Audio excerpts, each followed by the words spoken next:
하나님 나라 관점으로 읽는 성경 개관 제35일차입니다. 35일차 오늘의 본문은 열왕기상 12장부터 16장, 역대하 10장부터 16장입니다. 분열 왕국의 초기, 남북왕국이 분열 막 되었을 때의 상황과 남북 분열 왕국의 초기 때 서로 전쟁을 하거든요. 그때 정도의 이야기를 봅니다. 열왕기상은 주제가 흔들리는 하나님의 주권입니다. 이스라엘의 타락과 여러 왕들의 타락으로 인해서 흔들리는 하나님의 주권을 이야기하고 있습니다. 세 부분으로 나눌 수 있고요. 솔로몬, 그리고 나라의 분열, 아합과 엘리야 이렇게 나눌 수 있습니다. 제가 그제 얘기를 했듯이 열왕기상하는 여러 왕들의 이야기가 나오지만 그냥 단순합니다.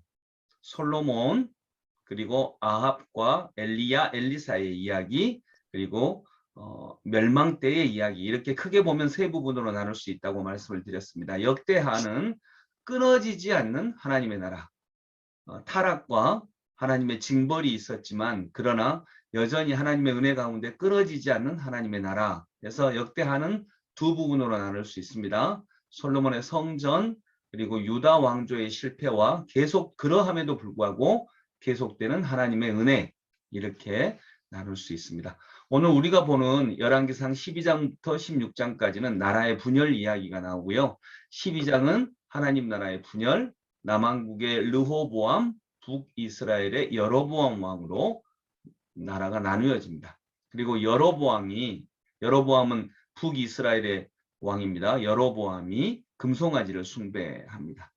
13장은 유다에서 온 하나님의 유다에서 온 하나님의 사랑이 아니고요. 하나님의 사람이 여로보암을 책망합니다. 하나님의 사람과 늙은 선지자 이야기가 있고요. 14장은 여로보암의 죄와 아들의 병사, 이 병사는 병으로 죽었다 이 말입니다. 여로보암의 죄악으로 인해서 아들이 병으로 죽는 일이 발생을 하고 이 과정에서도 여로보암이 아들의 병으로 인해서 또 우상 숭배를 하는 과정이 나옵니다. 15장은 유다와 아비야 왕에 대한 이야기, 그리고 유다의 아비야 왕입니다. 남유다의 아비야 왕에 대한 이야기, 남유다의 아사 왕에 대한 이야기. 아사 왕은 선한 왕이거든요. 우상을 버리고 여호와를 섬기고요. 북이스라엘과 전쟁을 합니다. 그리고 16장은 이스라엘 왕 중에 바하사, 이렇게 이스라엘하고 줄을 긋고 바하사, 이 말은요 이스라엘 나라의 바하사 왕에 대한 이야기이고 이스라엘의 엘라 왕, 이스라엘의 시므리 왕, 이스라엘의 오므리 왕, 이렇게 이에 대한 이야기들이 나옵니다. 오므리 왕은 굉장히 강력한 왕이었음에도 불구하고 우상 숭배가 심했기 때문에 성경에서는 그를 아주 악한 왕으로, 이스라엘의 멸망의 원인이 된 왕으로 이렇게 일반적인 역사와는 다른 관점으로 서술을 합니다. 그리고 이스라엘의 아합왕을 왜 굵게 해놨냐면 아합왕은 성경에서 차지하는 분량이 굉장히 많습니다. 엘리야와 엘리사, 대적했던 왕이기 때문에 성경에서 차지하는 분량이 아주 많습니다. 그래서 열왕기상, 열왕기하를 세 부분으로 나누면 그 3분의 1 정도를 아합왕과 엘리야, 엘리사 이야기가 차지합니다. 역대하는 동일한 이야기가 북이스라엘을 제외하고 남한국 쪽으로만 그대로 이야기가 나왔다라고 하는 것을 생각하시면 되겠습니다. 특별히 이 아비야 왕인데 아비야 왕은 세 번역에는 아비야 왕으로 나와요. 개역 개정판에는 아비얌 왕으로 나와 있습니다. 동일한 인물입니다. 그런데 발음 차이로 아마 아비야라고 부르는 것이 더 본 이름에 가까운데 발음을 어떻게 하느냐에 따라서 아비얌으로 부를 수가 있기 때문에 두 가지 이름이 다 똑같이 나오는데 동일한 사람이다, 한 사람이다, 이렇게 기억을 하시면 됩니다. 이때 유다와 이스라엘이 전쟁을 합니다. 14만과 80만 군대의 배치가 있죠. 14만은 남유다일까요? 북이스라엘일까요? 이스라엘. 남유다. 14만이 남유다예요. 아사왕. 아사왕 되고 그 80만 군대. 근데 누가 이기죠? 14만. 예, 하나님께서 비록 군대의 숫자는 적지만 하나님께서 승리하게 해주십니다. 큰 흐름을 보면 솔로몬이 결국 정말 성전을 세우면서 귀한 왕으로 시작을 했지만 이방인 아내들, 말년에 수많은 이방인 아내들을 아내로 들였고요. 정략 결혼을 했고 그들이 우상 숭배를 하는 것을 신당을 허락하면서 이렇게 허락을 했기 때문에 아주 치명적인 실수가 되고 이에 기인해서 나라가 분열되게 되는 기초가 쌓여지게 됩니다. 이것은 솔로몬 왕이 하나님의 왕이 되는 조건을 제시했던 하나님의 말씀을 어긴 거였죠. 많은 말을 두지 말 것, 아내를 많이 두지 말 것, 부를 많이 쌓지 말 것, 이런 내용들 어겼다라고 성경은 기록을 하고 있습니다. 그리고 이로 인해서 나라가 분열되는 빌미를 제공하게 되는 것입니다. 그리고 이제 르호보암과 여로보암으로 왕이 나뉘게 되는데 여로보암은 어느 나라 왕이라고요? 북이스라엘. 북이스라엘 왕입니다. 솔로몬하고 똑같은 로자가 들어가면 솔로몬의 아들이 아닙니다. 르호보암이 솔로몬의 아들이고요. 여로보암은 솔로몬에 반역해서 나아갔던 북이스라엘의 왕입니다. 여로보암은 북쪽에 자기 나름의 제사 제도를 창설을 합니다. 왜냐하면 예배는 예루살렘에서 드리게 되어 있었는데 그 당시에 율법에 예루살렘은 남유다의 수도였기 때문에 북쪽 나라 여로보암 입장에서는 자기 북이스라엘의 백성들이 예루살렘까지 가는 것이 그렇게 탐탁지 않았습니다. 그래서 자기 나름대로의 제사 제도를 창설을 하고 10지파가 예배를 위해 유다의 수도인 예루살렘에 가는 것을 막습니다. 그리고 여로보암이 거기서 이제 북이스라엘 자체적으로 예배를 드리게 되는데 그 예배 제도가 바로 광야에서 이스라엘 백성이 저질렀던 우상 숭배인 금송아지 숭배를 하게 됩니다. 이런 죄악을 범하게 되죠. 그래서 북왕국은 결국 아수르에 의해 후에 멸망하고 포로로 잡혀가고 귀환한 기록도 없습니다. 포로로 끌려갔던 사람들은 돌아오지도 못하게 되는 것입니다.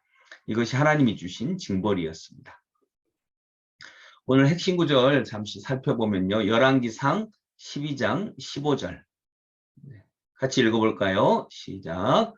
왕이 이같이 백성의 말을 듣지 아니하였으니 이 일은 여호와께로 말미암아 난 것이라. 여호와께서 전에 실로 사람 아히야로 느바스의 아들 여로보암에게 하신 말씀을 이루게 하심이더라.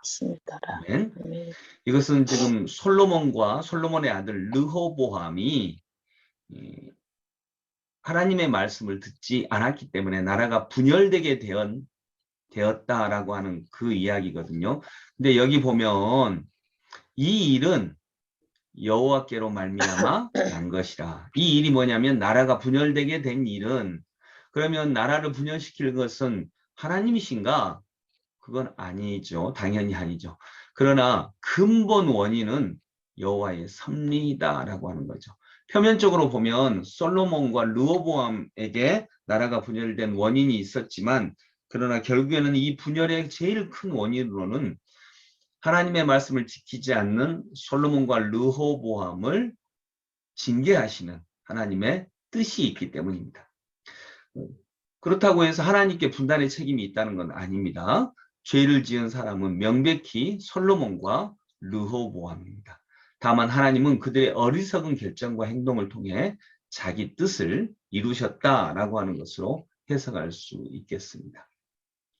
그래서 모든 근원에는 하나님이 계십니다.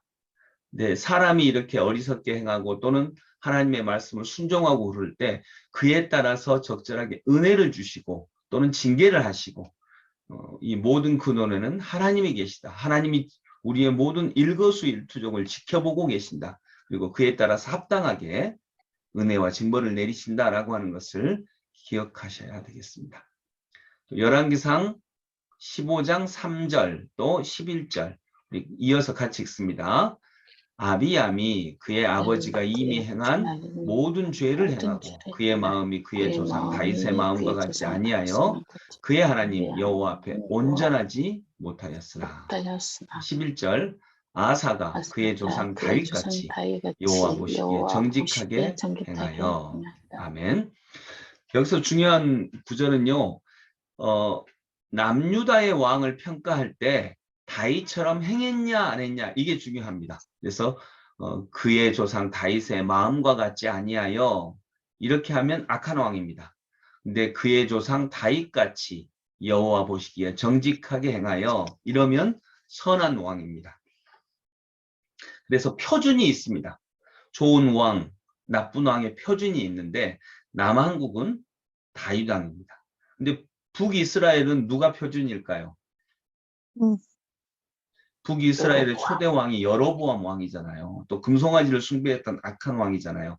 그래서 북이스라엘의 왕들도 평가를 할 때 항상 성경에 이렇게 나옵니다. 여로보암과 같이 행하여 이러면 다 악한 왕입니다.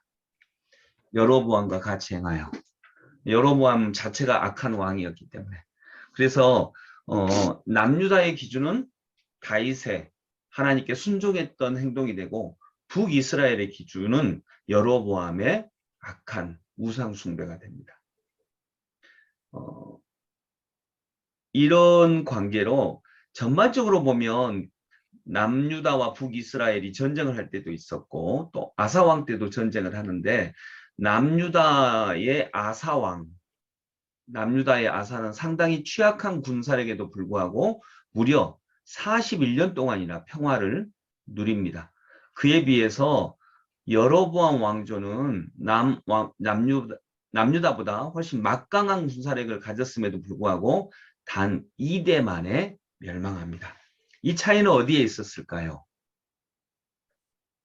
여호와 보시기에 악을 행해서. 여로보암과 나답 그 다음 왕이죠. 여호와 보시기에 악을 행한 결과입니다.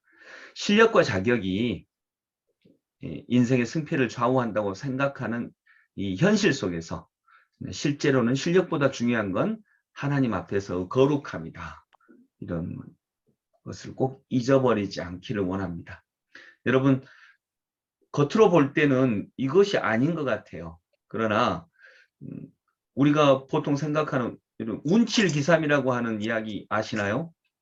인생을 살아갈 때 운칠기삼, 운이 7이고 기술, 그러니까 능력이 3이다. 이 말을 우리 신앙적인 표현으로 하면 뭐예요? 뭐가 중요하다는 거예요? 은혜죠, 은혜. 은혜가 7을 차지하고 자기 능력, 자기의 노력, 이건 많이 봐도 3 정도밖에 되지 않는다. 이렇게 보는 것입니다. 세상 사람도 이렇게 봅니다. 근데 정말 우리의 삶에 인도하시는 하나님이 있음을 믿고 그 하나님의 손을 꼭 붙들기 원하고요. 여기 남유다의 아사왕이 나오는데 이 아사왕은 나라가 분열된 초반에 굉장히 중요한 왕입니다. 아사왕은 무려 40년이 넘게 남유다를 통치합니다.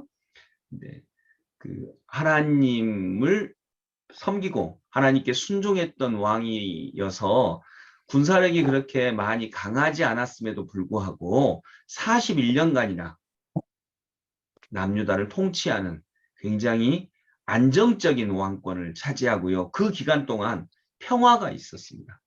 이것이 하나님의 은혜인 것입니다. 객관적으로는 더 약했음에도 불구하고. 근데 안타깝게도 아사 왕의 말년은 또 좀 안타깝습니다. 솔로몬 왕과 같습니다. 잘 하다가 아사 왕은 마지막 5년 동안의 통치 동안에는 그 당시에 나름대로 힘이 있었던 나라가 아람이었거든요. 이 아람 왕을 의지합니다. 그리고 병이 왔을 때 의사를 의지하는 것은 당연한데 의사만을 의지합니다. 하나님께 그 마음을 드리지 않고요. 의사만을 의지해요. 이로 인해서 그가 마지막 5년 동안에는 굉장히 어려움을 겪습니다. 솔로몬처럼. 그래서 초창기에 남유다에 큰 평화를 주었던 왕인데 그 마지막 모습은 또 솔로몬처럼 우리가 하나님을 저버리고 안타까운 이런 모습을 보게 됩니다. 이 내용이 여기 나와 있습니다. 역대하 14장 11절 과정에서 나와 있습니다. 네, 함께 다 같이 그 나머지 자료는 읽어보시기 원하고요. 오늘 찬송합니다. 험한 시험 물속에서. 우리가 어려움 과정에 있다 할지라도 하나님을 의지하는 것을 오늘 우리가 공부한 성경의 본문에서 배울 수 있기를 소망합니다. 험한 시험 물속에서.